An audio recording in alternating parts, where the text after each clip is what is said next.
ஒரு customer travels company ஆஃபீஸுக்கு வந்து வீராசாமியை வெளுத்து வாங்கினாங்க.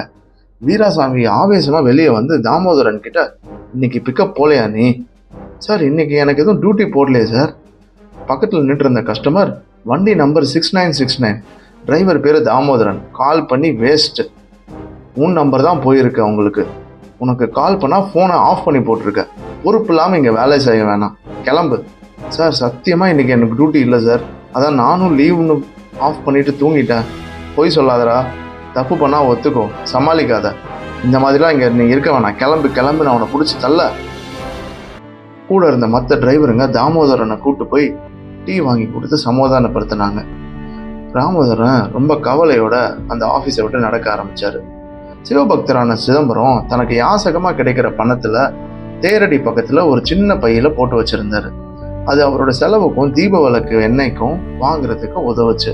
இதை நோட் பண்ண ஒரு குடிகாரன் அவர் இல்லாதப்போ அந்த பையை திருடிட்டு போயிட்டான். அன்னைக்கு பிரதோஷ நாள். சிதம்பரம் காலையிலேருந்து விரதத்தில் இருந்தார். சாயந்தரம் பிரதோஷ பூஜை முடிஞ்சு பிரசாதம் சாப்பிட்டு நைட்டு டிஃபன் சாப்பிடலான்னு தேரடிக்கு வந்து தன்னோட பையை தேடினப்போ பையை காணான்றது அப்போ தான் தெரிஞ்சுது.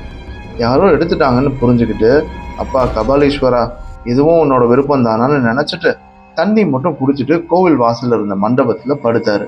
நைட் 9 மணிக்கு சிதம்பரத்துக்கு பயங்கரமாக பசிக்க ஆரம்பிச்சது. கோவிலில் நட சாத்திர நேரமாச்சு.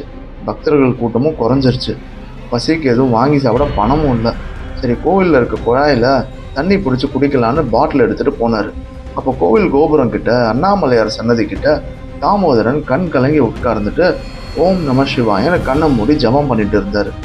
அவரை பார்த்துட்டு பரிதாபப்பட்டு அங்கேருந்து தண்ணீர் குழாயை சிதம்பரம் திறக்க தண்ணி சவுண்டோட பாட்டில் அடிச்சது. அப்போது தாமோதரன் சத்தம் கேட்டு கண்ணை திறந்தார். பசியில் இருந்த சிதம்பரம் பாட்டில் நிறைய தண்ணியை ஒரே மடக்காக குடித்தார்.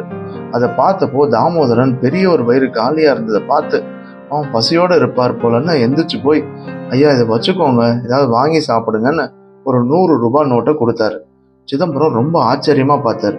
இவரே ஏதோ கஷ்டத்தில் கண் கலங்கி இருக்காரு, கஷ்டத்துலையும் நமக்கு உதவுறாரேன்னு நிகழ்ச்சியோடு அதை வாங்கி ஓம் நம சிவாயான்னு சொல்லி தாமோதரனுக்கு திருநீர் வச்சார்.